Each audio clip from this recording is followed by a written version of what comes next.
nós chamamos a atenção dos irmãos que, ao analisarmos estas cartas, nós podemos lê-las segundo 4 prismas que não são conflituantes, pelo contrário, que formam uma harmonia. A primeira leitura é que estas cartas têm um destinatário histórico real, que é cada uma das igrejas que de facto existia no tempo em que João recebeu esta revelação. Então havia uma igreja em Pérgamo, uma igreja literal, como há aqui uma igreja em Gaia, havia uma igreja em Pérgamo. E este é o primeiro destinatário desta carta. Mas também nós podemos dizer que cada uma destas 7 cartas, por uma inspiração divina, sobrenatural, obviamente, elas representam 7 tipos distintos de igrejas. Então nós já falamos nisso, por exemplo, da última vez, ao falar de Esmirna, nós mostramos que esta carta a Esmirna aplica-se muito bem à igreja perseguida, à igreja que sofre por amor do nome de Jesus, quer naquele tempo, quer ao longo dos tempos e ainda nos nossos dias. Há um terceiro nível que é uma aplicação pessoal. Então eu posso pensar assim, em qual destas 7 igrejas é que eu me encaixo? Serei eu um crente fervoroso, como nós lemos em Laodiceia, em Filadélfia, ou serei um crente morno, acomodado, como nós encontramos em Laodiceia? Então, este tipo de aplicação pessoal nós podemos estar sempre a fazer ao ler estas 7 cartas. Mas há um outro nível que muitos irmãos têm descoberto, de certa forma, já desde o final do século XVIII, século XIX, começou a haver um entendimento e começam a surgir até livros a respeito da interpretação destas 7 cartas como sendo referentes a 7 períodos da Igreja, 7 tempos da Igreja. Então, há um tempo inicial que diz respeito à Igreja Apostólica, que é a Igreja de Éfeso. Depois segue-se a Igreja perseguida, que é a Igreja de Esmirna. E depois outros tipos de igreja que nós hoje vamos falar exatamente da Igreja de Pérgamo, como a Igreja do Império, e por aí fora, até chegar à última igreja, à 7ª igreja, a Igreja do Fim, a Igreja de Laodiceia. Então, esta é uma perspectiva muito interessante, porque nós vamos ver, e já chamamos a atenção dos irmãos, que se houvesse uma pequena alteração, por exemplo, se Pérgamo fosse antes de Esmirna, não fazia sentido. Então, qualquer pequena alteração nesta sequência ia invalidar esta interpretação, que é muito clara, muito simples, parece que é o ovo de Colombo. E nós hoje vamos falar exatamente nesta perspectiva, enfatizando esta interpretação de Pérgamo como um tempo muito importante da história da Igreja. E por isso nós vamos dar bastantes informações históricas aos irmãos, mas não vamos amassá-los muito, mas vamos de facto procurar entender o significado desta Igreja de Pérgamo. Então, o que é que nós encontramos a seguir em Pérgamo? Vamos fazer uma análise muito breve a seguir. Nós encontramos no versículo número 12 uma descrição de Cristo. É muito interessante porque cada carta começa com uma descrição de Cristo. E é uma expressão que é retirada do primeiro capítulo, quando Jesus aparece a João em glória. E então há muitas expressões e cada uma destas expressões vai encabeçar uma destas cartas. Por exemplo, aqui em Pérgamo, nós lemos assim: aquele que tem a espada aguda de 2 fios. Isto diz aquele que tem a espada afiada de 2 gumes, ou a espada aguda de 2 fios. Repare, irmãos, então, que a espada, ela vai aparecer como um elemento caracterizador de Jesus. E a espada fala-nos de quê, meus irmãos? Fala da palavra. É uma espada aguda uma espada aguçada de 2 fios. É a palavra viva, como diz lá em Hebreus. Então, a palavra é aquilo que vai lutar, que vai combater, que vai estar em evidência nesta carta de Pérgamo. Nós também vemos, em segundo lugar, que há um elogio. Como, aliás, em todas as cartas, há sempre uma recomendação, um reconhecimento de algo positivo que Deus vê, que o Senhor vê naquela igreja. Mas nós depois vamos ver que algumas não têm elogio. Nós vamos ver porquê. Então, qual é o elogio que o Senhor faz a Pérgamo? Nós lemos no versículo 13. Conheço o lugar em que habitas, onde está o trono de Satanás. E é interessante que esta expressão, onde está o trono de Satanás, é depois repetida, mais abaixo. É uma coisa que, pelos vistos, é algo muito impressionante em Pérgamo, e vamos comentar isso. E qual é o elogio? É este: conservas o meu nome, ou retens o meu nome, e não negaste a minha fé. Então, este é o elogio. No meio das suas muitas dificuldades, Pérgamo vai reter o nome e vai guardar, ou não vai negar a fé. Olha, não é coisa pouca, irmãos. E por isso o Senhor, Ele faz este elogio. Em terceiro lugar, nós vamos encontrar uma repreensão. E a repreensão, ela é longa, no versículo 14 e 15. Então nós lemos assim: tenho, porém, contra ti. E depois ele diz 2 coisas. Os que seguem a doutrina de Balaão, e eu pergunto aos irmãos, sabem quem foi Balaão? Vamos ver. E os que retêm a doutrina dos Nicolaítas. Os Nicolaítas que já apareceram na primeira carta a Éfeso, quando o Senhor, em vez de censurar a Éfeso, ele elogia. Ele diz que eles não toleravam a doutrina dos Nicolaítas. Mas agora em Pérgamo, pelos vistos, eles já estão a admitir, já estão a tolerar e não estão a resistir à doutrina dos Nicolaítas. E por isso o Senhor os repreende. Há depois uma exortação no versículo 16: arrepende-te. E é sempre, irmãos, algo que nós nunca devemos esquecer, que as exortações que o Senhor faz de arrependimento não são para quem não conhece Jesus. Às vezes nós pensamos que o arrependimento é para quem se converte. Mas o arrependimento, irmãos, é uma atitude constante. Deve ser uma atitude constante na nossa vida. De arrependimento significa tomar consciência de algo que está errado e que nós precisamos de mudar. Os irmãos têm sentido isso na vossa vida? Eu até podia perguntar, já nos arrependem há muito tempo? Nós temos que nos arrepender com humildade. E isto implica nós vivermos na nossa vida alguma coisa que não está bem. E agora vou dizer uma coisa, ninguém se ofenda. Se na vida do irmão tudo está bem, é porque o irmão está muito mal. Muito mal. Se o irmão acha que é impecável, que está tudo ótimo, que sabe, que o irmão está muito mal, tem que prestar mais atenção. E quando abrir o coração, quando for humilde e disser: Senhor, o que é que está errado na minha vida? O irmão prepare-se, porque o Senhor vai começar a mostrar com amor. Porque o Senhor é muito, muito manso, muito amoroso. Mas Ele vai mostrar, como Ele mostra aqui: arrepende-te, arrepende-te.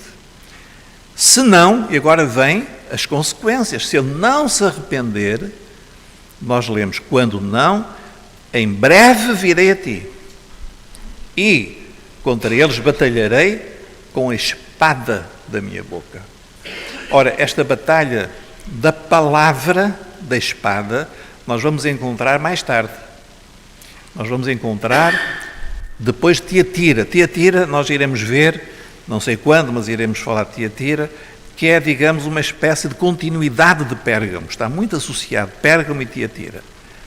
E depois de Tiatira vem uma espada, é a reforma, a espada da palavra que vai batalhar e que vai causar grandes feridas. Como nós sabemos, depois da reforma, Alguma coisa morreu e alguma coisa nova começou.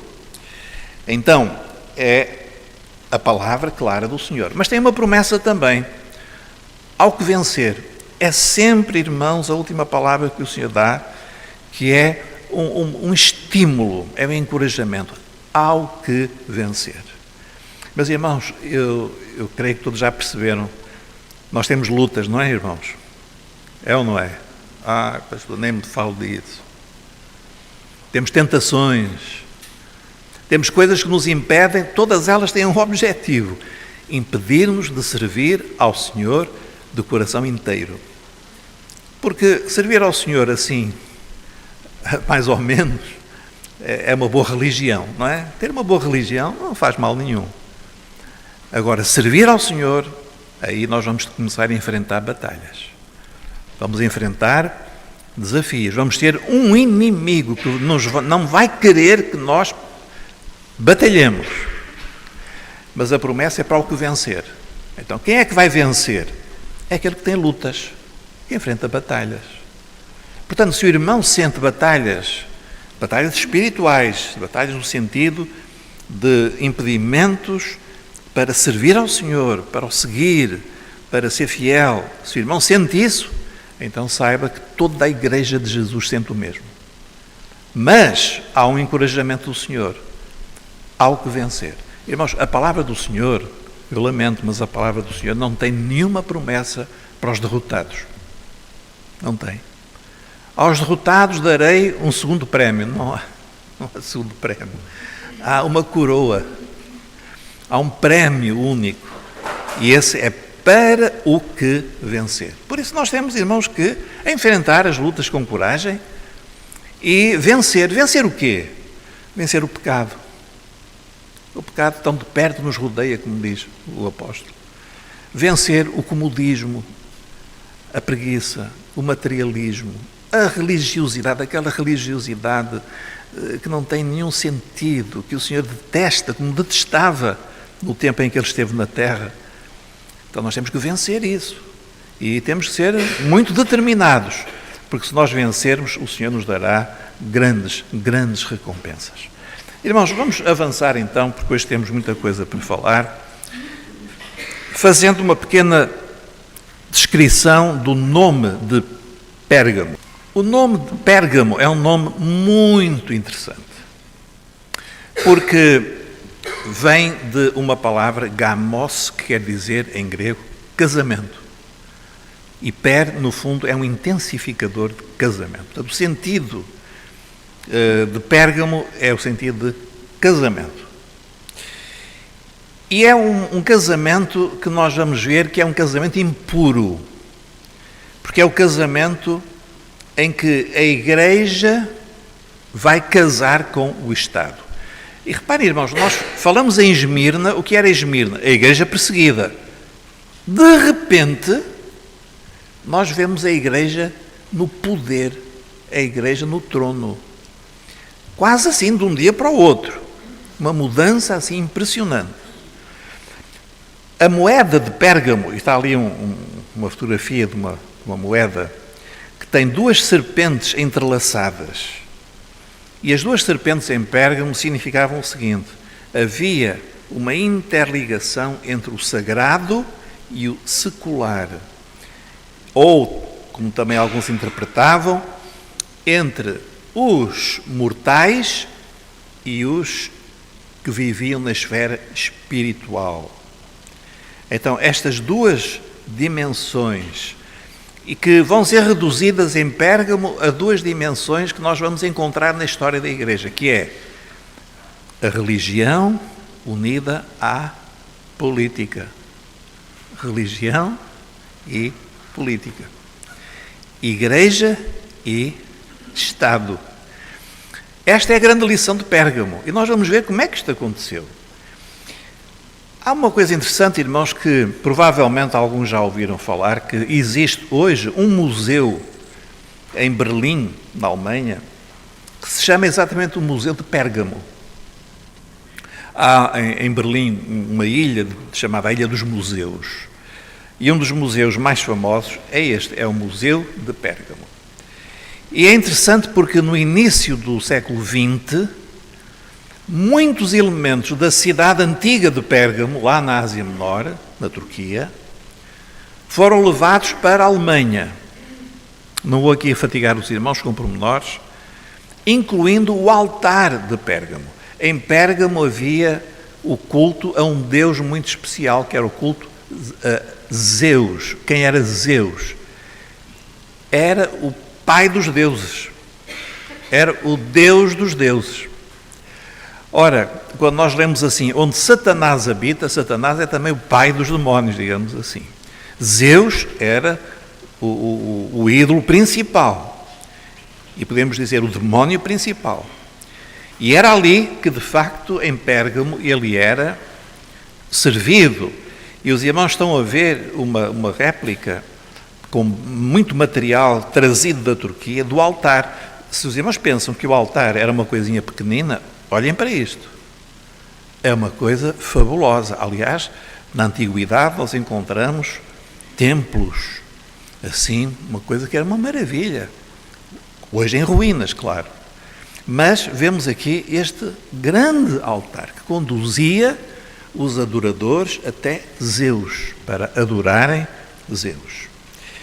Ora, também há um pormenor que é o seguinte: Babilónia tinha sido destruída já séculos antes, mas o culto babilónico, ele procurou abrigo na cidade de Pérgamo.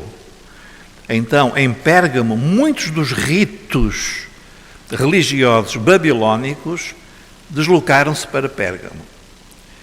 E os irmãos estão a ver que em Pérgamo havia, de facto, uma concentração espiritual, assim, maligna, muito intensa. E não admira que o Senhor Jesus diz: eu sei o lugar em que tu habitas, onde está o trono de Satanás. Depois repete mais abaixo, no versículo 13, onde Satanás habita. Então não era brincadeira nenhuma. O Senhor sabia o peso espiritual negativo que se concentrava ali na cidade de Pérgamo. Mas também, irmãos, se nós pensássemos naquele tempo, mais ou menos, supõe-se que o Apocalipse foi escrito por volta de 95, o ano 95 da nossa era. Se alguém perguntasse assim a um cristão: olha, onde é que está hoje em dia o trono de Satanás? Talvez os cristãos não dissessem que era em Pérgamo, mas iam dizer: é em Roma, porque era a sede do império. Compreende, irmãos? Quem é que perseguia os cristãos? Eram os habitantes de Pérgamo? Não. Era o imperador. E de uma forma muito cruel, como nós sabemos. Então eles diriam: não, toda a opressão que vem sobre nós vem de Roma. É lá que está o trono. E de facto, nós temos que compreender algo, irmãos. Eu não quero ser muito complicado aqui a explicar aos irmãos. Pensem comigo o seguinte: a Bíblia diz assim: o mundo está no maligno. Não é? Satanás disse a Jesus: dar-te-ei os reinos deste mundo, se prostrado me adorares. Então eu pergunto: os reinos deste mundo estão nas mãos de quem? Do maligno. Está certo, irmãos? Ah, pastor, mas eu pensei que é de Jesus. Calma. Jesus já venceu e ele vai tomar posse dos reinos deste mundo daqui a pouco tempo. Está lá escrito em Apocalipse capítulo 11, os reinos deste mundo vieram a ser de Deus e do seu Cristo. Mas ainda falta um bocadinho. Então, neste momento, ninguém se assuste, mas neste momento, quem é que controla os poderes que estão aqui neste mundo? Quem é que controla? Estão a ver? É por isso que nós temos de interceder, temos de orar pelas autoridades. A palavra do Senhor nos diz, para nós orarmos, para que o Senhor controle todas as coisas. E há neste mundo uma força que resiste ao mal e que impede que o mal se manifeste completamente.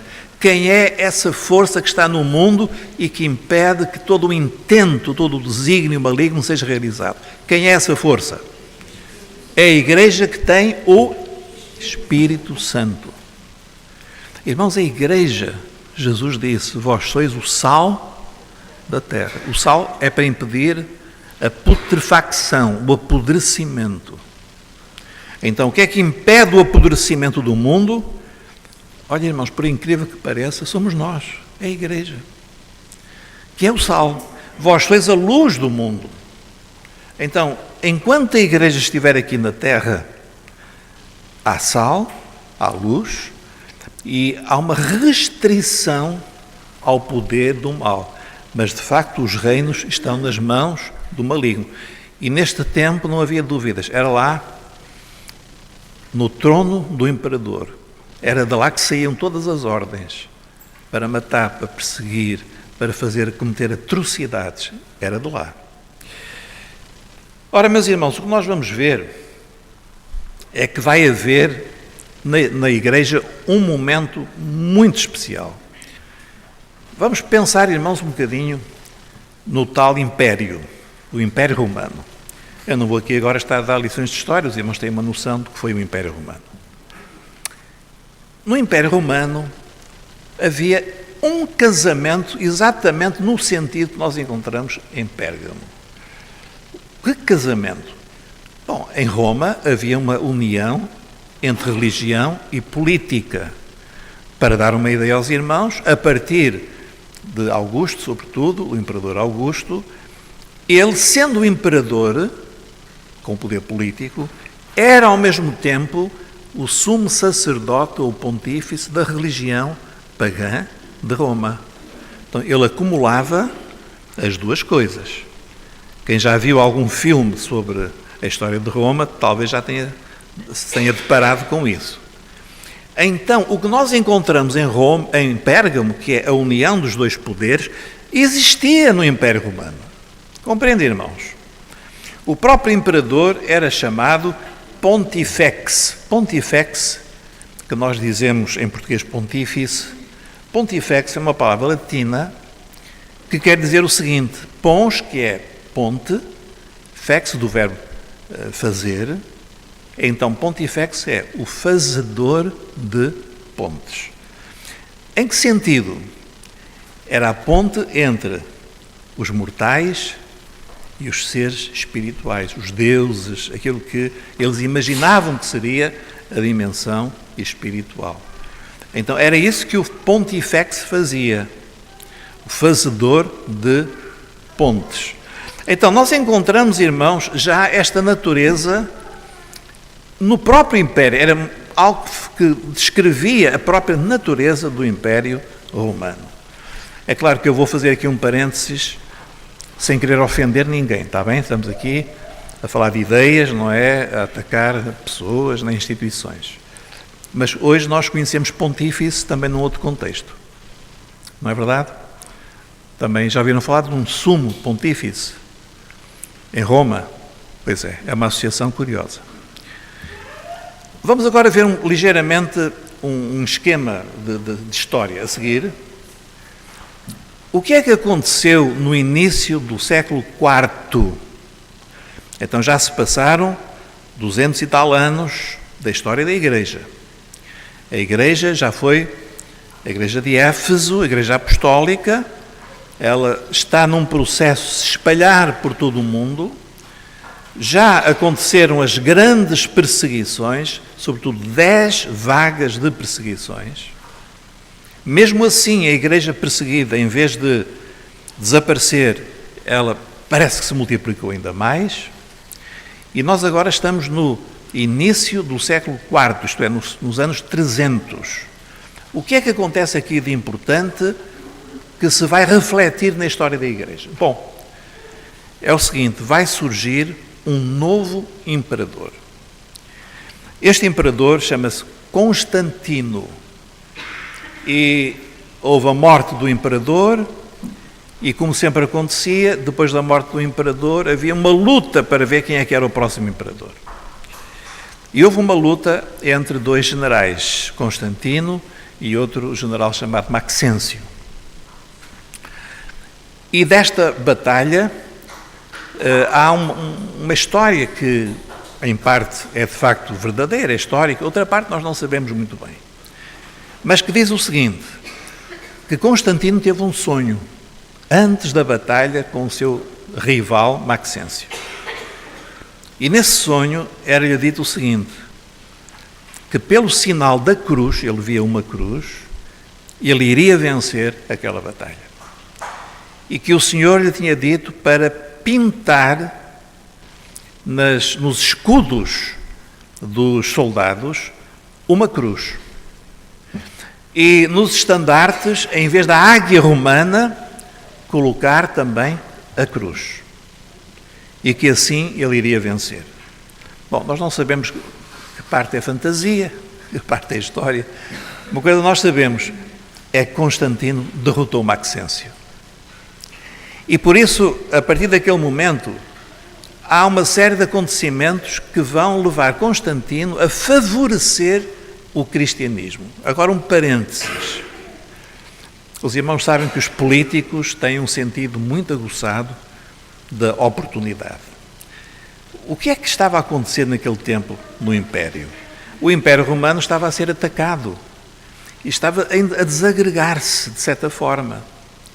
Ora, Constantino era um político. Eu não tenho nenhuma má impressão dos políticos. Há quem fale muito mal dos políticos, eu não falo. Eu até admiro quem se dispõe a servir a causa pública. Mas há muitos políticos que são muito matreiros, não é? E Constantino, ele viu que se ele conseguisse unificar o Império, não pela força, mas pela religião, poderia ser uma maneira de salvar o Império Romano. E de facto foi isso que ele fez. Então nós não sabemos até hoje se ele se converteu mesmo. Dizem que a vida dele continua a ser a vida de um pagão e só foi batizado no leito da morte, portanto não se teria convertido propriamente, mas tornou-se um imperador favorável à Igreja.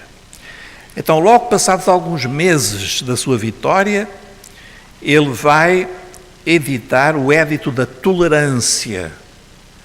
Irmãos, vamos lembrar o seguinte, a Igreja vinha de grandes perseguições. Os irmãos escondidos para se reunir.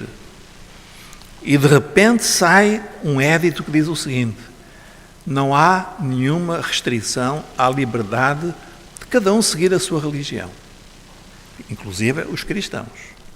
É claro que isto não era nada a promover o cristianismo, só que as pessoas começaram a saber que o imperador, ele se tinha tornado cristão e ele estava a favorecer o cristianismo. E há uma série de coisas que Constantino vai fazer. Ainda no ano 313, ele vai isentar o clero do serviço militar. Então, clero é já uma expressão, uma palavra esquisita. Não é? Clero é uma coisa estranha. Mas eram os sacerdotes, aqueles que, enfim, ele considerava os representantes das autoridades religiosas cristãs. Então, eles ficavam isentos do serviço militar. Em 316, os escravos que fossem cristãos eram emancipados, eram libertos. Irmãos, pensem um bocadinho. Se eu fosse um escravo, que eu tinha a minha religião, lá daquelas coisas pagãs, se eu ouvisse dizer, olha que se tu fores cristão, podes ser liberto, o que é que eu ia fazer? Ia me tornar cristão na hora. E foi isto que aconteceu, assim, aos milhares. E não apenas os cristãos, porque o imperador começou a favorecer os cristãos em todas as coisas. Então, as pessoas começaram a entender, olha, se eu me tornar cristão, eu vou ter grandes vantagens. Agora, as pessoas converteram-se a Cristo? Muito dificilmente. Tornaram-se cristãs. Então surge uma coisa muito perigosa que é o cristão nominal. O cristão nominal, que nós aqui em Portugal é o que mais temos, não é? A pessoa nasce e já é cristã. E recebe umas gotas de água e tal e torna-se cristã. Cristã como? Converteu-se, arrependeu-se dos seus pecados? Acham que o bebé se arrependeu de ter chorado muito à noite ou de ter feito alguma tolice? Irmãos, então, começa a surgir algo que nós vamos ver que se vai perpetuar até hoje, que é ser cristão sem ser convertido. Um cristianismo de conveniência. Ou um cristianismo cultural, faz parte da cultura portuguesa ser cristão, por exemplo. Em 321 é observado o domingo como dia sagrado. O imperador começa a dar muito dinheiro para a construção de igrejas, de catedrais, mas o dinheiro começou a chover sobre a igreja e sobre aqueles que eram chefes da igreja, os que nós chamamos pastores, que já eram os bispos e o clero, etc. E em 324, o cristianismo torna-se a religião do Estado.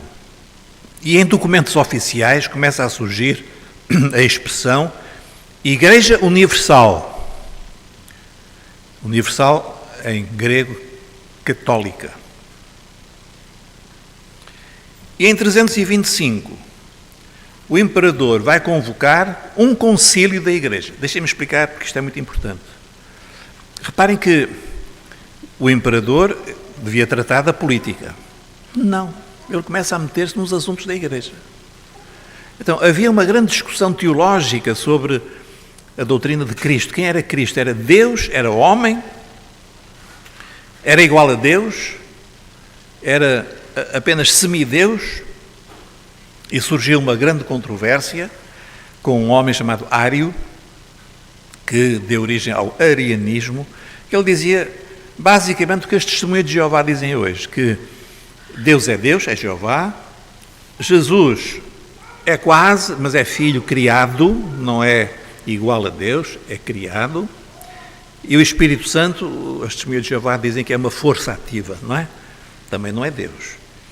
Então, os irmãos reparem que não há nada novo debaixo do sol, porque já existia no século IV esta heresia de que Jesus, de facto, não é igual a Deus.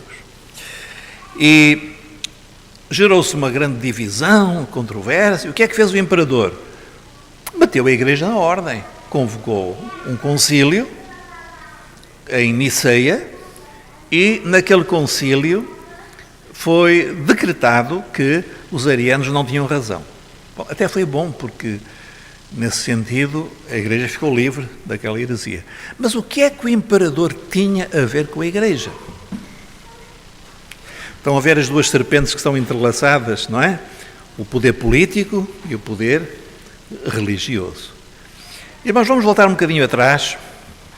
Então agora nós vamos entender as palavras de Jesus no elogio que ele faz. Ele diz que Pérgamo fez uma coisa muito boa. Retens o meu nome. O que é um nome? O nome de quem? O nome é a identidade. É Jesus que está a falar. Então, Jesus foi posto à prova. A identidade de Jesus como Filho de Deus foi questionada. Então, Jesus é Deus ou não é Deus? O que é que os irmãos acham? É ou não é? É claro. Em João capítulo 1, no princípio era o... E o verbo? Então, hoje nós entendemos isso. E Pérgamo reteve o nome. Portanto, eles entenderam e eles foram fiéis ao nome. Isso é um ponto positivo. E também diz, e não negaste a minha fé. Então, tem a ver com toda esta atmosfera de grande batalha doutrinária, que hoje para nós é uma coisa que nós já superamos, mas que naquele tempo era decisiva. Imaginem, se a Igreja tivesse enveredado pelo arianismo, por aqueles que negaram o nome de Jesus, que negaram que Jesus era Deus, o que é que seria da Igreja? Mas, graças a Deus, essa vitória foi alcançada. Mas depois diz também, no versículo 13, não negaste a minha fé, ainda nos dias de Antipas, minha fiel testemunha. Bom, Antipas, não há nenhum registro de Antipas, mas foi alguém que foi mártir, que morreu por causa da sua fé. Mas há uma coisa interessante que é um pormenor, mas que eu acho que nós devemos olhar para os pormenores da palavra, porque a Bíblia é um livro que vem fora do nosso tempo, é um livro sobrenatural. E o próprio nome Antipas é um nome que tem muito significado. Anti, um dos significados de antigo, é contra. E pas, que vem de uma palavra que se conjuga, que se declina, pan, e também pas, pan, que os irmãos conhecem, por exemplo, panteísmo. O que é o panteísmo? É o quê? O que é o panteísmo? O que é o monoteísmo? É crer num só Deus. E o panteísmo? Crer em muitos. Pan quer dizer todos. Então, anti-pan ou pas, contra todos. Então, houve um homem que ficou firme contra todos. Olha, irmãos, que coisa extraordinária, não é? Às vezes nós não nos sentimos também contra todos. Os nossos amigos e jovens estudantes estão lá na faculdade e parece que estão sozinhos contra todos. Não é? Contra todos. São ideias, conceitos, formas de vida, contra nós, contra aquilo que nós queremos. Mas ser Antipas é ser fiel. Mesmo que seja preciso sofrer, ser fiel. Preciso ter coragem? Irmãos, isto é só para vencedores. Não é para amadores, é para vencedores. É para quem quer alcançar a vitória. Agora, quem quiser ser derrotado, tem vergonha, tem medo, o que é que vão dizer, o que é que sei o quê, vai na corrente. Mas Antipas é o fiel, que lutou sozinho, que deu a sua vida, mas que foi vencedor. Uma breve palavra para terminar. Porquê é que o Senhor está contra os nicolaítas? Vamos lembrar, irmãos, que, como eu já falei quando falamos da carta a Éfeso, o nicolaísmo tinha a ver com a ascensão de uma classe dentro da igreja. Por exemplo, vamos imaginar aqui em Gaia, nós temos a igreja, temos diáconos e temos pastores. Agora vamos criar aqui uma hierarquia. Então, a igreja é o povinho, os irmãos são o povinho, os diáconos já têm um estatuto diferente e nós, os pastores, até é bom que a gente venha vestido de uma maneira diferente. Trazer uma coleirazinha, não é? Para mostrar que eu sou pastor, uma coisinha aqui, ou uma capinha preta, não é? Ou quem sabe, uma daquelas coisas que os judeus usam. Então olham para mim e dizem, este aqui é da hierarquia superior. Irmãos, que absurdo! Que absurdo! A palavra de Deus diz o seguinte, nós todos partilhamos do mesmo sacerdócio universal, o sacerdócio universal do crente. Nós somos iguais, distintos apenas em função. O que é que quer dizer isto? Quer dizer que o meu nariz não é igual à minha boca. Eu não falo pelo nariz, não é? Nem cheiro pela minha boca. Então, cada um de nós tem a sua função, mas nós somos todos iguais perante Deus. Ora, os nicolaístas, eles começaram a fazer esta hierarquia. E quando a igreja se vai integrar no Império Romano, meus irmãos, o Império Romano já tinha uma hierarquia. E a igreja chega e vai-se colar. E é muito interessante ver como a hierarquia, depois da igreja romana, ela vai ter equivalências notáveis com a hierarquia política que já existia no Império Romano, incluindo o seu imperador. Amém? Estão a perceber onde é que eu quero chegar? Doutrina de Balaão.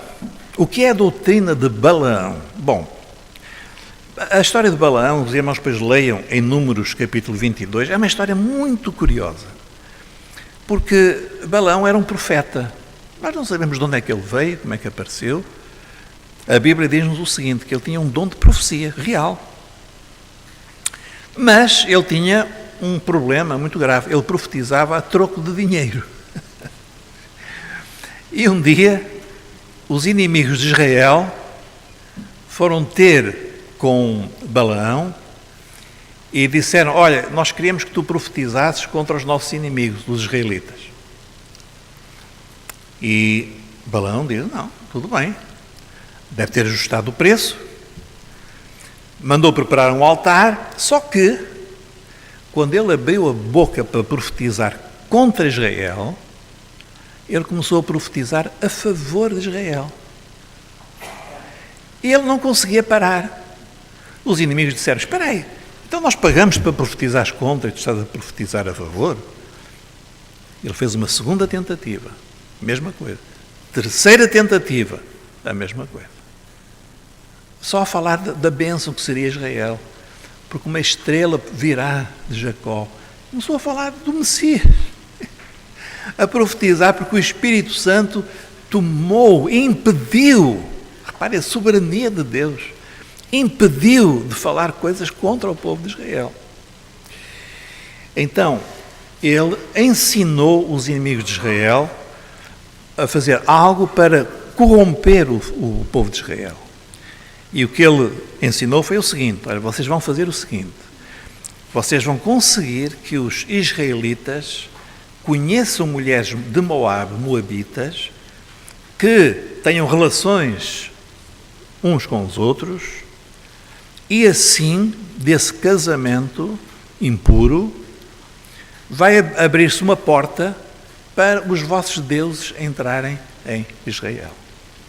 Então, este é o ensino de Balaão. O que é que significa isto para nós? Bem, depois os irmãos veem como é que aconteceu lá em Números 22.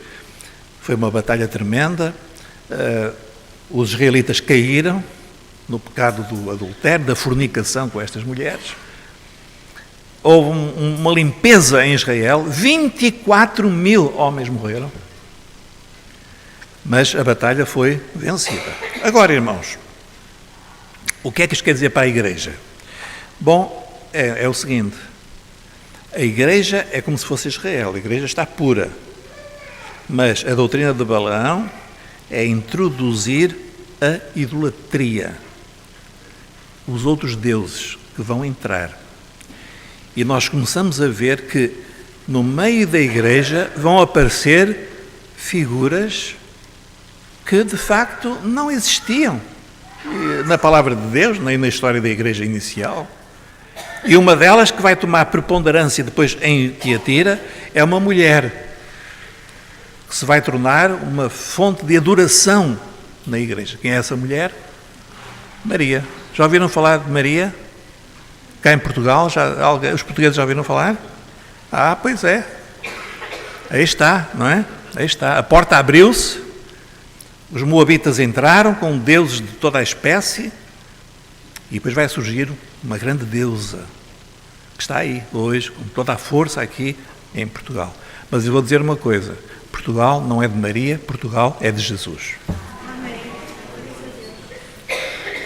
E o que é a doutrina de Balaão? A Igreja começa a vender-se, tal como Balaão também se tinha vendido, e ela começa a vender-se. Irmãos, o raciocínio é este. Eles diziam assim: olha, nós agora temos um imperador que gosta de nós. É certo que ele tem umas coisas, não é? Mas nós temos que entender. Olha, ele está-nos a dar dinheiro. Se calhar não é um dinheiro assim muito honesto, mas temos de ser flexíveis. Então a Igreja começa a comprometer-se. É o compromisso, é o casamento. Casamento porque a Igreja começa a vender-se por dinheiro, poder, prestígio. Pronto. E a partir dali começa um período negro de decadência e de corrupção na Igreja, que nós iremos depois ver como se vai continuar na Igreja de Tiatira. Conclusão. O que é que nós podemos concluir deste breve estudo sobre Pérgamo? Nós vemos que Pérgamo, do ponto de vista da história, tem a ver com o início da corrupção da Igreja. Tem a ver com um compromisso que nunca deveria ter sido feito. um compromisso da Igreja com o Estado. Irmãos, eu queria dizer o seguinte: Portugal, na Constituição, a primeira Constituição do século XIX, tinha lá um artigo que dizia: a religião oficial de Portugal é o catolicismo. Está certo? Estava lá escrito. Ainda no tempo dos meus pais, para ser funcionário público, por exemplo, se uma jovem quisesse ser enfermeira ou professora de crianças da escola primária, tinha que indicar que a sua religião era o catolicismo. Nós não estamos a falar de uma coisa muito longínqua. Está certo? Os irmãos têm que saber estas coisas. Não é para nós andarmos a agredir as pessoas. É para a nossa informação.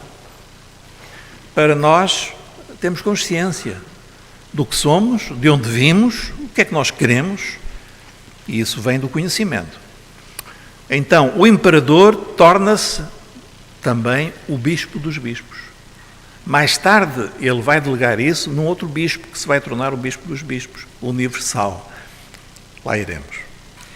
E nós assistimos aqui em Pérgamo ao início da formação da Igreja Católica. Às vezes perguntam-me assim: pastor, a Igreja Católica nasceu quando? Se perguntarem a um historiador católico, vai dizer que nasceu quando Jesus disse a Pedro: Pedro, sobre esta pedra edificarei a minha igreja. Tu és Pedro. E vão dizer que Pedro foi o primeiro Papa, etc. Meus irmãos, a Igreja Católica nasceu aqui em Pérgamo. Começa aqui.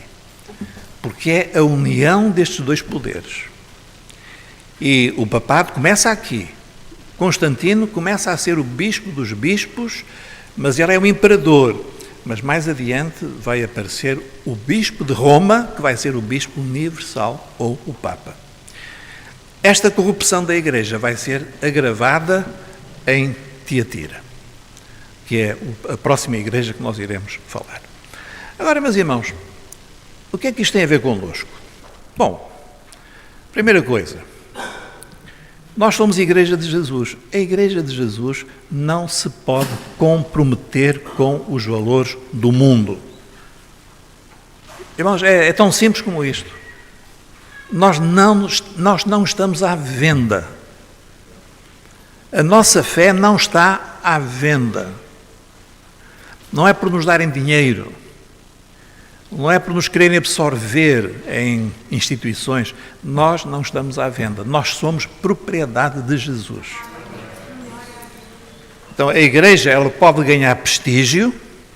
Pode. Se comprometer, pode ganhar prestígio. Pode ter um maior número de fiéis? Pode. Ganhar dinheiro? Ter aprovação social? Mas vai perder a bênção de Deus. E nós não trocamos a bênção de Deus por coisa nenhuma. Amém? Esta é a aplicação principal da história da Igreja de Pérgamo. Espero que seja proveitosa, que o Senhor nos abençoe. Vamos ficar de pé.